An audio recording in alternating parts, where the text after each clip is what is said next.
Business intelligence and entrepreneurship का ये part 3 है। पिछले वीडियो में हमने एंटरप्रेन्योरशिप के बारे में जाना था, उसका नीड और उसकी कैरेक्टरिस्टिक्स और कुछ उसके बेसिक डिस्कशन किया था। तो जो आज हम पढ़ने वाले हैं वो है need for opportunity identification and selection, meaning of project and its classification, identification of business opportunity, idea generation and methods, opportunity identification and opportunity selection, criteria to select a product, conducting feasibility study, project finalization and sources of information।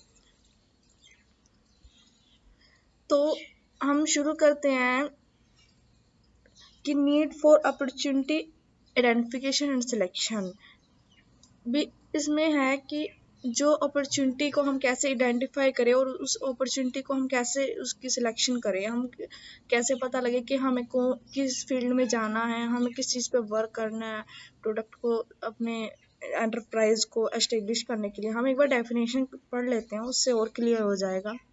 Opportunity always exists in environment, therefore the given environment is analyzed for sensing the opportunities available on it and select the best one to pursue as an enterprise। जो भी opportunity होते हैं, जितने भी हमारे पास जितने भी अवसर आते हैं किसी चीज़ के लिए भी, कोई भी अपॉर्चुनिटी आपको मिल सकती है, वो सब कहाँ से मिलती है? आपके आसपास इन्वायरमेंट में कहीं ना कहीं होती है। वो आपके आसपास इन्वायरमेंट में अगर आप देखते हैं किसी एंटरप्रेन्योर को देखते, कोई बिजनेसमैन है, आप उसको देखते हो कि कुछ उसने अपनी कोई कंपनी स्टार्ट की है, तो कई बार होता है कि आपको उससे भी प्रेरणा मिलती है कि आपको भी कुछ ऐसे एंटरप्रेन्योर बनना है। तो इस तरह से आपके मन में एक भावना आती है कि आपने भी इस फील्ड में जाना है, आपने किस प्रोडक्ट को लेकर आप वर्क करना है। तो यही है कि opportunity always exist in environment, वो हमारे एनवायरनमेंट में कहीं ना कहीं एग्जिस्ट करती है, जिससे हम उस चीज़ को आइडेंटिफाई कर पाते हैं। तो हम क्या करते हैं, जब हम देखते हैं कि यहाँ पे हमारे पास कोई अपॉर्चुनिटी मिल रही है, हमें अगर मान लो मनी भी हमारे पास है और लैंड भी है और हमारे पास लेबर्स भी अवेलेबल हो रहे हैं चीपेस्ट रेट पे, तो और अगर वहाँ पे रॉ मटेरियल्स की भी, जिस चीज़ पे हम वर्क करना चाह रहे हैं, जिस चीज़ के लिए भी हम अपना एंटरप्राइज ओपन करना चाह रहे हैं, उस चीज़ के लिए हर चीज़ अगर अवेलेबल होती है, तो हम उस चीज़ के लिए फिर हम खुद को उसके लिए तैयार करते हैं स्टार्ट करने के लिए। तो यही मतलब है इसका। तो हम क्या करते हैं, अगर हमें अपॉर्चुनिटी कोई दिखती है किसी चीज़ का स्टार्ट कर, कोई भी किसी भी चीज़ में अपना बिजनेस स्टार्ट करने के लिए, तो हम उस चीज़ को पहले एनालाइज करते हैं अच्छे से कि भाई जो भी हमें अपॉर्चुनिटीज़ अवेलेबल हो रही हैं, तो सारी कंडीशंस जो है वो उसके लिए सही है या नहीं है। तो हम ये चीज़ देखते हैं। और अलग अलग अपॉर्चुनिटीज़ हो, तो फिर जो उसमें से हमें जो कंडीशंस जो उसकी अच्छी होती हैं, जो हमारे लिए सही होती हैं, हम उसको सेलेक्ट करते हैं। Basically, the most of enterprise fail due to the non-suitability of either entrepreneur of enterprise or both। जो कई सारे एंटरप्राइज इसी कारण से सक्सेसफुल नहीं हो पाती, इसी कारण से ज़्यादा दिन तक रन नहीं होते, क्योंकि जो एंटरप्रेन्योर है या एंटरप्राइज है, या तो एंटरप्राइज की जो वर्क प्लानिंग थी वो सही नहीं थी, या जो एंटरप्रेन्योर है उसे आज ज़्यादा अच्छे से नॉलेज नहीं थी, इसी कारण उसमें फेलियर के चांसेस होते हैं। The same underlines need for the significance of identifying and selecting a suitable business opportunity और एंटरप्राइज। तो इसके लिए भी क्या होता है कि सेम कंडीशंस जैसे हमने पढ़ा, हमें देखना चाहिए कि भाई जो हर चीज़ें उसके लिए फिट बैठ रही है या नहीं। अगर हम किसी चीज़ के लिए, हम किसी चीज़ में अपनी शुरुआत कर रहे हैं, किसी भी एंटरप्राइज को, तो हर चीज़ जो है उससे हमें क्या बेनिफिट होगा और सारा एनवायरनमेंट जो वो सूटेबल है या नहीं, इस चीज़ को हमें पहले अच्छे से एनालाइज करना पड़ता है। उस चीज़ के बारे में हर एक बेसिक इन्फो हमारे पास होनी चाहिए, और जो भी न्यू अपडेट हो रहे हैं या मार्केट में कुछ अगर नया कुछ हो रहा है, तो उस चीज़ के बारे में इन्फो होनी चाहिए, तभी जो हम उसको अच्छे से हम एंटरप्राइज को एस्टेब्लिश करके उसको अच्छे से रन कर पाएंगे। तो यहाँ पे तो है कि need for opportunity identification and selection की भी क्यों है, क्योंकि ये हमें हेल्प करती हैं। अगर हमें पता ही नहीं होगा कि भी कौन सी अपॉर्चुनिटी हमारे लिए सही है, अगर हम इस चीज़ को आइडेंटिफाई नहीं करेंगे, तो हम किसी चीज़ को अच्छे से नहीं कर पाएंगे। And next है the dynamics of suitability or non-suitability between the entrepreneur and enterprise can be better explained by the following diagram। अभी हम इसका डायग्राम देखते हैं। इसमें आप देख सकते हैं कि यहाँ पे 4 ब्लॉक्स बने हुए हैं, जिसमें 1 2 2 3 एंड 4 करके ये बॉक्सेस बने हैं, जिसमें एक एंटरप्रेन्योर है और एक एंटरप्राइज है। इसमें एक कंडीशन है नॉट सुटेबल, एक है सुटेबल। ठीक है, तो इसमें क्या है फर्स्ट कंडीशन में कि अगर बोथ एंटरप्रेन्योर और एंटरप्राइजेस जो है, अगर वो सही से कर रहे हैं अपना वर्क, अगर दोनों ही गुड हैं तो रिजल्ट तो सक्सेस ही आएगा। अगर दोनों ही अच्छे हैं तो हमेशा सक्सेस ही रहेगा। लेकिन अगर मान लो कि अगर एंटरप्रेन्योर ही जो है वो ही सही नहीं अपना वर्क कर रहा, उसको खुद ही नहीं कुछ पता है, और लेकिन एंटरप्राइज का जो उसने सिलेक्ट किया वहाँ के एनवायरनमेंट के अकॉर्डिंग वो सब कुछ फिट बैठ रहा है, वहाँ के अच्छा एनवायरनमेंट उसको अवेलेबल, लेकिन एंटरप्रेन्योर ही नहीं सही है तो फेलियर तो होगा ही होगा। एंड थर्ड में है both entrepreneur and enterprise are not good और से सुटेबल। इसमें क्या है कि भी जो एंटरप्रेन्योर और एंटरप्राइज जो है वो दोनों ही सही नहीं है। मतलब ना तो एंटरप्रेन्योर को कुछ नॉलेज है, और जो एंटरप्राइज ने एस्टेब्लिश किया है उसमें भी उस जो वर्क करने का जो भी उसने प्लान तैयार किया, प्रोजेक्ट तैयार किया, वो भी सही नहीं है। मतलब एंटरप्राइज में जो भी वर्क हो रहा है वो भी उस अकॉर्डिंग सही नहीं है, तो भी फेलियर के चांसेस हैं। और इन 4 point entrepreneur is good but enterprise selection is not good. Entrepreneur तो अच्छा है, लेकिन उसकी जो जिस चीज़ पे उसने वर्क करना है, जिस प्रोडक्ट को लेकर जिस भी जो भी फैक्ट्रीज उसने खोली है, लेकिन मान लो कि किसी जगह पे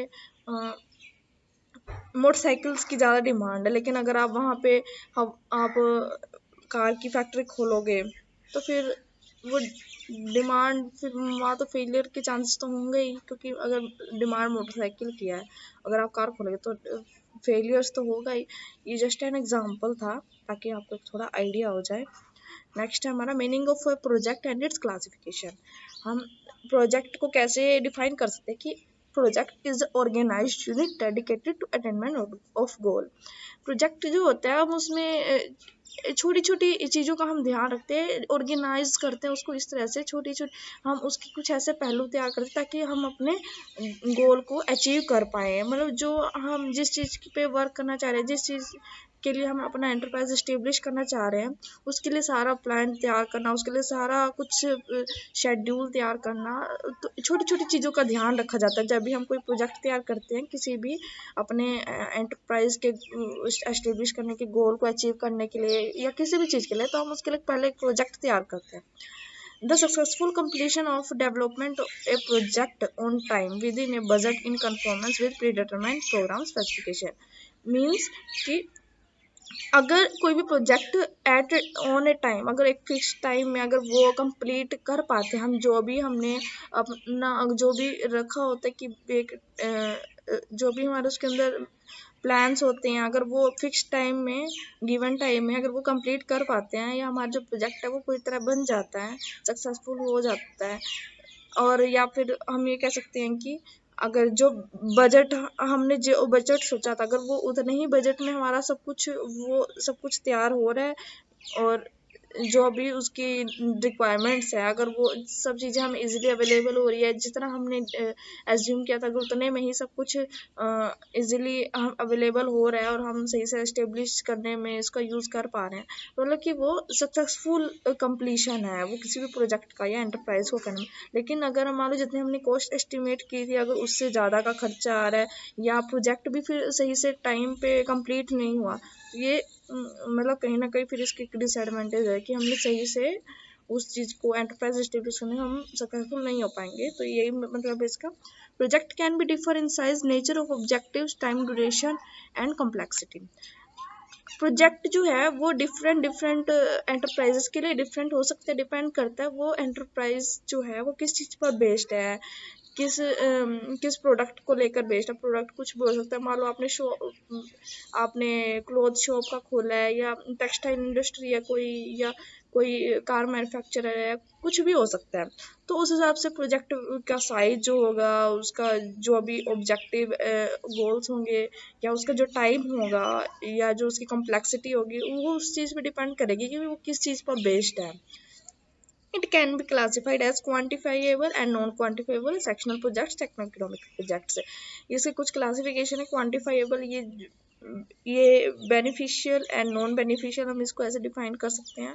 एंड सेक्शनल प्रोजेक्ट जो अलग अलग सेक्शंस में डिवाइड होते हैं. टेक्नो इकोनॉमिक प्रोजेक्ट जो हमारे टेक्नोलॉजी और इकोनॉमी से रिलेटेड होते हैं.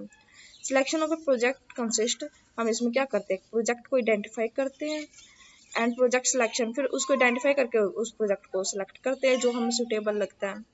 आइडेंटिफिकेशन ऑफ बिजनेस अपॉर्चुनिटी, हम किसी भी बिजनेस अपॉर्चुनिटी अगर कोई हमें मिल रही है तो हम उसको आइडेंटिफाई कैसे करते हैं. Business opportunity means a good और favourable change available to run a specific business in a given environment at a given point of time. Business opportunity से हमारा क्या मतलब है कि कोई भी एक ऐसा चेंज आता है, मान लो आप कहीं पे वर्क करो लेकिन कोई आपको ऐसा एनवायरनमेंट मिल रहा है, मान लो लेबर वहाँ पे चीपेस्ट रेट मिल रही है, कुछ रॉ मटेरियल ज़्यादा अच्छे से अवेलेबल हो रही है, मतलब कुछ ऐसा एक चेंज आता है जो कि आपको बिजनेस को रन करने में काफ़ी ज़्यादा हेल्पफुल हो और आपके बिजनेस को ग्रो करे. तो ये हमारी बिजनेस अपॉर्चुनिटी होती है. किसी भी इन्वायरमेंट में अगर कोई हमें कुछ नया चेंज मिल रहा है जिसके कारण आपके बिजनेस पे जो है अच्छा इम्पैक्ट पड़ रहा है, तो एक तरह से वो हमारे लिए अपॉर्चुनिटी होती है. मान लो कोई चीज़ हमें इजीली अवेलेबल हो रही है जिस चीज़ की हमें काफ़ी दिन से दिक्कत थी, मतलब अपॉर्चुनिटी आप उस चीज़ को कह सकते हैं जिससे आपके बिजनेस में ग्रोथ आने लगे. The term opportunity also covers A product और प्रोजेक्ट. इसका मतलब कोई प्रोजेक्ट या प्रोडक्ट टर्म से हम इसको रिलेट कर सकते हैं. Hence the identification of an opportunity और अ प्रोडक्ट प्रोजेक्ट इज इडेंटिकल. अगर तो इसमें क्या है कि अगर हम अपॉर्चुनिटी आइडेंटिफिकेशन की बात करें या प्रोडक्ट या प्रोजेक्ट आइडेंटिफिकेशन की बात करें तो कुछ सेम सा हो जाता है ना. So to overcome this dilemmatic situation is to know how the existing entrepreneurs identified the opportunity and set up their enterprise. तो इस जो सिचुएशन को ओवरकम करने के लिए हमें ये देखना चाहिए कि जो पहले से जो एंटरप्रेन्योर रह चुके हैं या जो एंटरप्रेन्योर हैं उन्होंने अपॉर्चुनिटी को कैसे आइडेंटिफाई किया और अपने बिजनेस को सेटअप किया. मान लो आपको अपॉर्चुनिटी अच्छे से मिल रही है, मान लो लेबर भी मिल रहा है और आपको लैंड भी मिल रही है, रॉ मटेरियल्स भी मिल रहा है, लेकिन आपके पास मनी नहीं है, तो फिर आप उस चीज़ को कैसे करेंगे. तो भी ऐसा हो कि भी हर चीज़ के लिए वो सुटेबल हो, तो ये सब चीज़ों को देखना पड़ता है. तो वो होता है आइडेंटिफिकेशन ऑफ बिजनेस अपॉर्चुनिटी, कि जो हमें अपॉर्चुनिटी मिल रही है उसको कैसे आइडेंटिफाई करें, कैसे हम आइडेंटिफाई करें कि हमारे सुटेबल है या नहीं है. The entrepreneur select there project on product based on their own partners past experience in the business line. मतलब कि जो उनके पार्टनर का पास्ट एक्सपीरियंस, जो बिजनेस लाइन में उनका पास्ट एक्सपीरियंस कैसा था, वो जो काम कर रहे हैं तो उनका जो अब तक क्या एक्सपीरियंस उनका कैसा रहा, मतलब उसके अंदर क्या उनको चेंजेस करने की जरूरत पड़ी, क्या क्या चैलेंजेस आए, ये सब चीज़ों का पता होना चाहिए. The government promotional schemes and facilitates offered to run some specific business enterprises which indicate increment demand for them in market. कुछ ऐसी गवर्नमेंट्स की स्कीम्स होती है जो कि क्या कहते किसी चीज़ को प्रमोट करती हैं. जैसे खादी का आपने सुना होगा खादी के बारे में, कि जो खादी है उस चीज़ को बढ़ावा देने के लिए सरकार कुछ मतलब स्कीम्स भी कभी कभी लॉन्च करती. तो फिर ये क्या होता है कि भी अब जैसे कई बार अब गवर्नमेंट कुछ वो करते कुछ स्कीम्स निकाल दिया, कुछ उस पर जो होता है परसेंट लेस करके रेट अगर देती है, तो फिर उससे क्या होता है मार्केट में उस चीज़ की डिमांड भी बढ़ जाती है. तो ये सब चीज़ें मैटर करती हैं. The available of input like raw materials labour extra at cheaper rates. ये भी देखना होता है कि भी वहाँ पे इन रॉ मटेरियल्स जो हैं कच्चे पदार्थ जिनसे हम कोई प्रोडक्ट तैयार करेंगे, और जो लेबर्स हैं वो अवेलेबल हैं या नहीं सही दामों पे. मतलब कि अभी आप भी उन ज़्यादा कहीं ऐसा ना हो कि भी आप खाली रॉ मटेरियल्स और लेबर्स में ही आपका सारा पैसा चला जाए, कि आगे उसको हैंडल करने के लिए भी आगे भी एंटरप्राइज में रन करने के लिए भी और कुछ चाहिए होता है ना, उस प्रोडक्ट्स तैयार करने के लिए मनी चाहिए. तो ये सब चीज़ें देखनी चाहिए कि वो सही से अवेलेबल है या नहीं सही रेट्स पे. The product reserve for small scale units और सर्टेन लोकेशन, देखना होता है कि भी लोकेशन पे वो प्रोडक्ट रिजर्व है या नहीं, कि कहीं ऐसा ना हो कि सारा का सारा प्रोडक्ट है वो बाहर ही चला जाता हो, और फिर अगर ऐसा है तो फिर आप उस जगह पे अपनी एंटरप्राइज को रन नहीं कर पाएंगे, है ना. तो ये चीज़ देखना होता है कि भी जो प्रोडक्ट है वो उस यूनिट के अंदर वो अवेलेबल हो पा रहा है या नहीं जहाँ पे आप एस्टेब्लिश कर रहे हैं। नेक्स्ट है हमारा idea generation and it's methods. The process of project selection starts with the idea generation. अब हम किसी चीज प्रोजेक्ट को अगर हम सिलेक्ट करना चाहते हैं, किसी चीज़ के ऊपर काम करना चाहते हैं, तो ये आता कैसे, हम कोई आइडिया आता है, हम मतलब आइडिया जनरेट होता है तभी हम इस चीज़ को सिलेक्ट कर पाते हैं ना। In order to generate the most promising and profitable projects the entrepreneur has to generate large number of ideas about the possible projects. जब आप किसी चीज़ के बारे में सोचेंगे नहीं, अच्छे से आपको एनालाइज करना होगा किसी चीज़ को सिलेक्ट करने के लिए कि कहाँ पे किसके बारे में क्या डिसएडवांटेज है, एडवांटेजेस के बारे में, प्रोज एंड कॉन्स के बारे में, भी किस चीज़ से हमें ज़्यादा फायदा बेनिफिट होगा या नहीं होगा, अगर हम आगे इसको एक्सपेक्ट करेंगे कितना इसके भी आगे तक चलेगा नहीं चलेगा। तो ये सब चीज़ों को देखना होता है, मतलब सब कुछ आइडिया जनरेट होने के बाद ही हम किसी प्रोजेक्ट को सिलेक्ट कर पाते हैं। They can take and get ideas for enterprise from various sources like customer, existing product, services, distribution channel, government, research and development. कोई भी एंटरप्रेन्योर अगर बनना चाहता है तो वो अपने एंटरप्राइज के लिए वो कस्टमर से आइडिया ले सकते हैं कि डिमांड कैसी है, या पहले जो वहाँ पे प्रोडक्ट किस किस तरह के भी रहे हैं, और कितने सालों मतलब कोई एंटरप्राइज है तो अगर वो कोई प्रोडक्ट तैयार कर रहा है तो वो कितना उसका मतलब कैसी उसकी ग्रोथ हो रही है, उसका सही से एंटरप्राइज रन हो रहा है या नहीं हो रहा है, क्या चेंजेस है। तो इन सब चीज़ों को हम देख के हम अपना आइडिया को जनरेट कर सकते हैं। इसके कुछ मेथड्स हैं, focus groups, brainstorming, problem inventory analysis. Focus group में क्या होता है, 6 to 12 मेंबर्स होते हैं जो कि डिफरेंट डिफरेंट इकोनॉमिक बैकग्राउंड से, डिफरेंट डिफरेंट जो उनकी इकोनॉमिक बैकग्राउंड होती है, और वो लेकिन उनका फोकस क्या होता है, उनका एक ही फोकस होता है, एक ही ऑब्जेक्टिव होता है कि उनको कुछ नया कोई प्रोडक्ट आइडिया को डेवलप करना जो कि मार्केट की रिक्वायरमेंट्स को मीट करता हो, मतलब कि ऐसा एक आइडिया को जनरेट करना जिससे कि जो भी मार्केट में डिमांड है, जो भी उस मार्केट की रिक्वायरमेंट है उसको फुलफिल कर पाए अच्छे से। एंड ब्रेनस्टॉर्मिंग में क्या है कि एक तरह से means using the brains to storm the problems by following four basic guidelines. Generate many ideas as possible, be creative and imaginative, build upon piggy bank, combine earlier ideas with all criticisms of other ideas। मतलब कि brain का storm मतलब तूफानी तरीके से, मतलब अपने brain को इस तरह से कि भाई जितना ज़्यादा आइडियाज़ हो सके उतने आइडियाज़ को जनरेट करे किसी चीज़ के बारे में, ताकि वो अच्छे से डिसीजन ले पाए, दूसरों के सामने अपने आइडियाज़ को रख पाए, ताकि कोई अगर जो सामने जो ग्रुप में भी है उस चीज़ पे डिस्कस करे, उसको एनालाइज करे अच्छे से, कोई अगर न्यू आइडिया मिल रहा है, और जितना ज़्यादा हो सके इमेजिन करने की कोशिश करनी चाहिए किसी भी आगे अगर हम ऐसा करें तो कैसा रहेगा, ज़्यादा से ज़्यादा क्रिएटिव उसमें कुछ नया डेवलप करने की कोशिश करना। और जिस पे किसी और ये नहीं हो कि भी कोई किसी और ने आइडिया दिया हम सिर्फ उसी के ऊपर वर्क करें। एंटरप्रेन्योर का खुद का एक वो होना चाहिए कि वो खुद के अपने आइडिया से वर्क करे। Problem inventory analysis same as focus group, इसमें भी मेंबर्स बनती हैं, इसमें वो डिस्कशन करते हैं, लेकिन इसमें क्या होता है कि वो ये आइडेंटिफाई करते हैं कि जो भी प्रोडक्ट है, जो भी एंटरप्राइज में जो जिस चीज़ पे हम वर्क करेंगे उसमें क्या क्या प्रॉब्लम्स आ रही है, क्या क्या दिक्कतें आ रही हैं, तो उस चीज़ को वो देखती हैं और उसको फिर ओवरकम करने के लिए वो डिस्कशन करते हैं, उसको एनालिज करते हैं, ताकि वो उस चीज़ को हैंडल कर पाएँ, उस प्रॉब्लम्स को रिमूव कर पाएँ। नेक्स्ट हमारा अपॉर्चुनिटी आइडेंटिफिकेशन, अपॉर्चुनिटी सिलेक्शन। ये भी हम पहले पढ़ चुके हैं, लेकिन उसमें था एक नीड उसकी क्या थी। तो सेम वही है कि project identification concern with the collection, complication and analysis of data for the purpose of locating possible opportunities. मतलब कि हम क्या करते हैं कि हम देखते हैं, एनालिसिस करते हैं उस डाटा पे, जो भी हमें डाटा अवेलेबल होता है। और यहाँ पे तीन तरह की अपॉर्चुनिटीज है, additive, complementary and break through.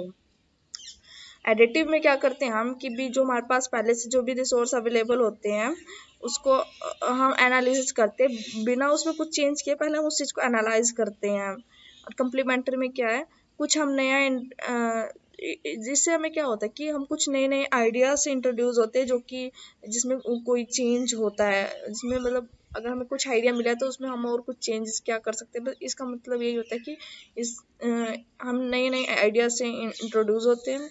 और ब्रेक थ्रू अपॉर्चुनिटी से क्या होता है, involves drastic and fundamental changes in the existing business, कि बिजनेस में क्या क्या चेंजेस आ रहे हैं या आ सकते हैं, क्या क्या चैलेंजेस हैं, इसका मतलब यही है। तो ये इस तरह इन चीज़ों को ध्यान में रखते हुए हमें उस अपॉर्चुनिटी को आइडेंटिफाई करते हैं। Opportunity selection, it starts from where the project identification ends. A tool generally used for this purpose called SWOT analysis. तो ये SWOT एनालिसिस है जिसमें क्या होता है कि हम strength, weakness, opportunities and threats को आइडेंटिफाई करते हैं। मतलब कि एंटरप्रेन्योर की क्या क्या स्ट्रेंथ्स है और क्या क्या वीकनेस है, और जिस एरिया में वो वर्क कर रहा है वहाँ पे क्या क्या उसको अपॉर्चुनिटीज मिलेंगी और क्या क्या चैलेंजेस, थ्रेट्स यानी चैलेंजेस, उसको क्या क्या उसको किस अपॉर्चुनिटीज और किन किन चैलेंजेस उसके एनवायरनमेंट में आ सकते हैं। तो ये जो टूल है इस इन चीज़ों को एनालाइज करके फिर वो उस किसी प्रोजेक्ट को सिलेक्ट करता है। The interning entrepreneur analysis is a strength, weakness as well as opportunities, means advantage, threats, challenges offered by each of the project ideas. On the basis of this analysis, the most suitable idea is finally selected to convert it into an enterprise. तो इन सब चीज़ों को जो entrepreneur होता है तो वो analyse करता है कि उसकी क्या क्या स्ट्रेंथ्स है, क्या क्या वीकनेस है, और अगर वो किसी चीज़ पे वर्क करे तो वहाँ पे क्या क्या अपॉर्चुनिटीज़ और क्या क्या चैलेंजेस किसी भी प्रोजेक्ट को लेकर उसे हैंडल करना पड़ेगा। तो फिर वो उन चीज़ों को एनालाइज करता है। फिर इस एनालाइज करने के बाद जो उसको सुटेबल लगता है तो वो उस आइडिया को सेलेक्ट करके उस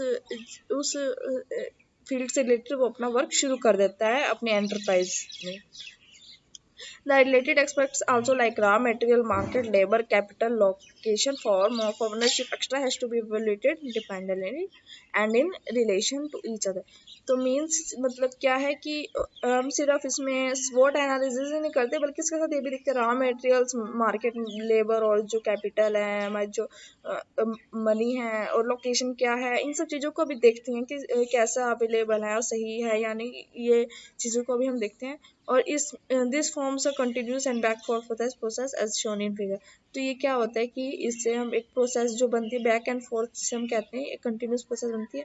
हम देख सकते हैं रॉ मटेरियल्स है, फिर रॉ मटेरियल से हम मार्केट, फिर मार्केट से हम लेबर और उसमें टोटल इन्वेस्ट क्या है, फिर हम देखते हैं कि क्या वर्किंग कैपिटल है और क्या लोकेशन है और किसकी ओनरशिप पे है, और मतलब ये ओनरशिप से लोकेशन, वर्किंग भी ओनर कौन है जो हैंडल कर रहे हैं, और लोकेशन क्या है और वर्किंग कैपिटल क्या कैपिटल है और कितनी इन्वेस्टमेंट होगी, कैपिटल यानी हमारी जो मनी है जो अभी हमारी लगेगी, फिर इन्वेस्टमेंट किसमें होगा, लेबर में, और जो मार्केट में रॉ मटेरियल्स के लिए फिर उससे एक प्रोडक्ट फॉर्म होगा। तो ये ऐसे एक सर्कल जो है वो एक फॉर्म होता है। Ownership, location, working capital, total investment, labor, market, raw material and product. Next है हमारा criteria to select a product. The prospective entrepreneur should collect a large number of project files and make an appropriate and choice by considering the following criteria. उसको जो entrepreneur है उसको काफ़ी सारे large amount में उसको देखना चाहिए प्रोजेक्ट फाइल्स अलग अलग तरह की, ताकि वो हर चीज़ को अच्छे से आइडेंटिफाई करने में उसे आसानी हो और देन वो किसी भी प्रोडक्ट को सिलेक्ट करने में इजीली अपना माइंड का यूज़ करके इजीली सिलेक्ट कर पाए। तो इसमें क्या होता है इन्वेस्टमेंट साइज, कितनी इन्वेस्टमेंट लगेगी, कितना उसको खर्चा करना पड़ेगा, और लोकेशन सही है या नहीं, फिट कंडीशन वहाँ की कैसी है, टेक्नोलॉजी क्या क्या उसके अंदर टेक्निक्स यूज़ होंगी किसी चीज़ को बनाने में, क्या क्या इक्विपमेंट, क्या क्या मशीनरीज यूज़ होंगी, मार्केटिंग फैसिलिटीज़ कैसी है वहाँ पे, मार्केटिंग वहाँ पे सही से वहाँ पे सेल करने की वो या ट्रांसपोर्ट से रिलेटेड फैसिलिटी है या नहीं, और सिलेक्शन ऑफ द प्रोडक्ट है, और प्रोडक्ट जो वो सिलेक्शन कर रहा है एंटरप्रेन्योर वो कैसा है, मतलब कि वो सही से प्रोडक्ट का सिलेक्शन कर रहा है यानी जो नीड जो वहाँ की रिक्वायरमेंट है उसके अकॉर्डिंग, और जो वहाँ के एनवायरनमेंट अवेलेबल है और मनी के हिसाब से जितनी इन्वेस्टमेंट होगी उन सब चीज़ों के हिसाब से उसके प्रोडक्ट की सिलेक्शन सही है या नहीं है, रॉ मटेरियल की अवेलेबिलिटी के हिसाब से। ठीक है, तो ये कुछ क्राइटेरियाज हैं प्रोडक्ट को सिलेक्ट करने के। नेक्स्ट है हमारा कंडक्टिंग फिजिबिलिटी स्टडी।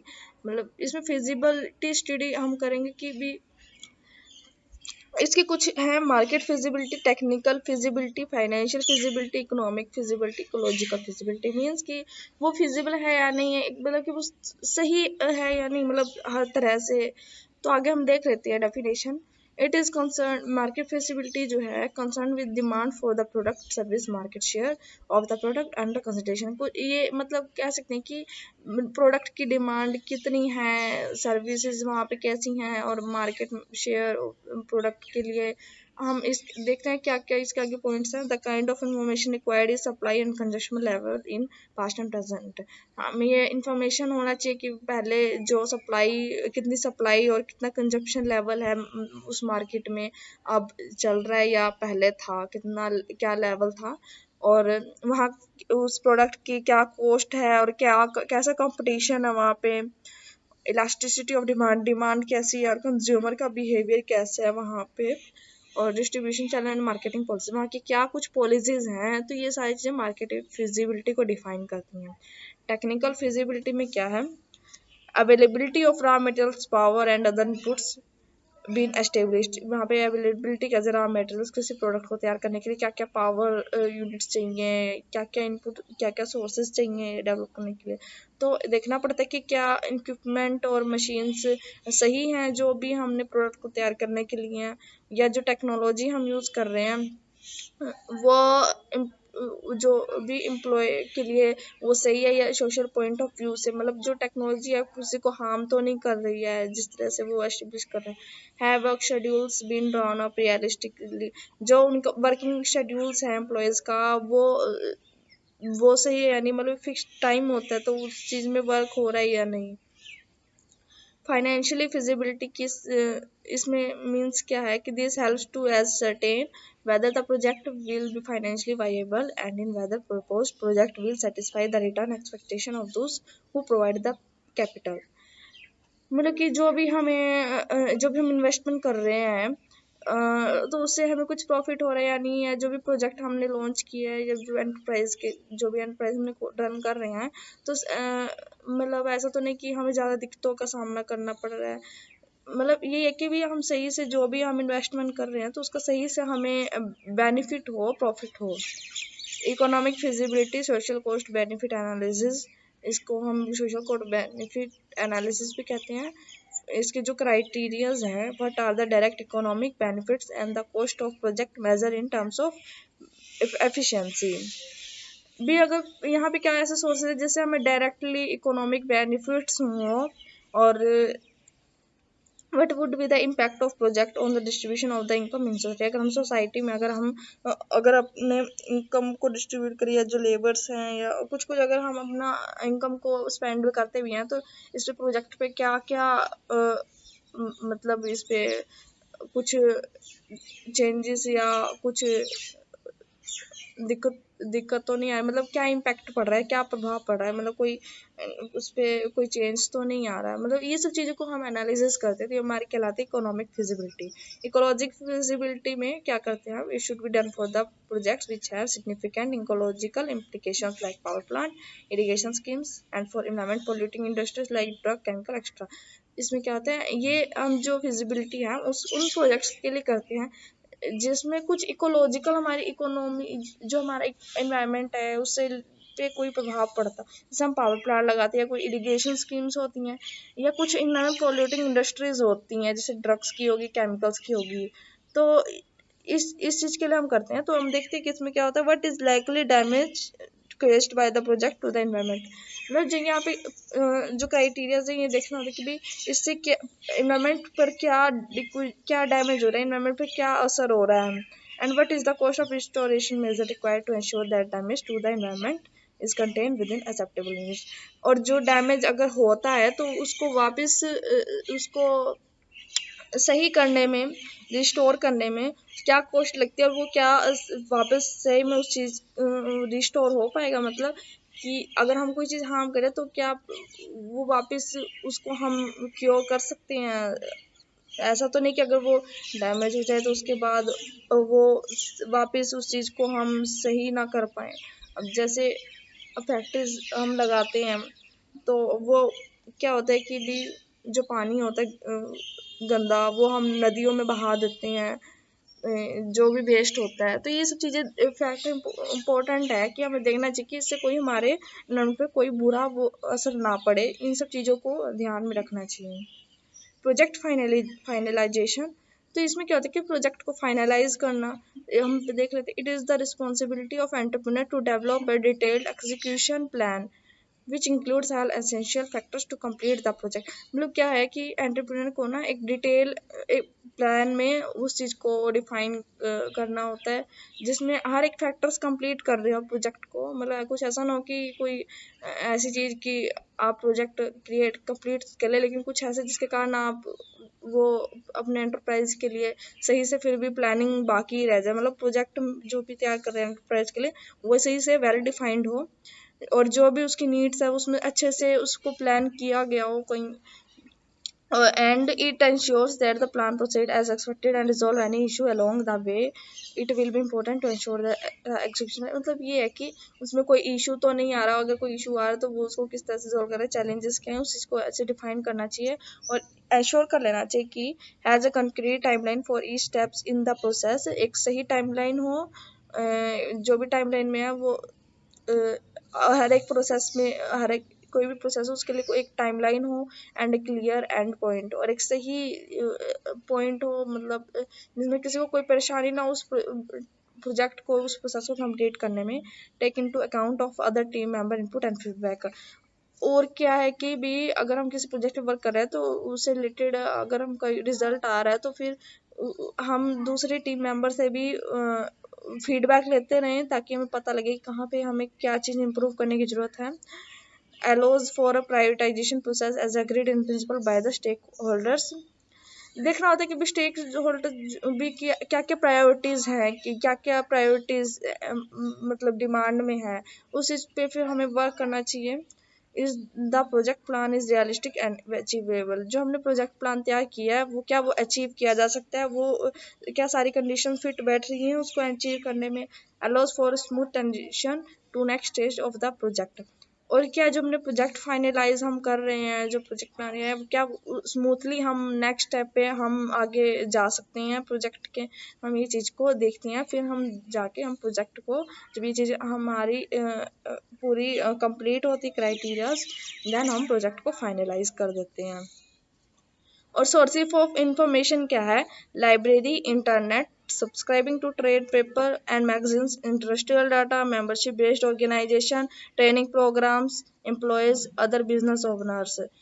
लाइब्रेरी से हम किसी भी एंटरप्राइज का डील करें तो हम लाइब्रेरीज में जाकर अगर उससे रिलेटेड कोई इन्फॉर्मेशन वहाँ से कलेक्ट कर सकते हैं। इंटरनेट पे भी काफ़ी सारा डाटा अवेलेबल रहता है, किसी चीज़ के लिए भी आप सर्च कर सकते हैं।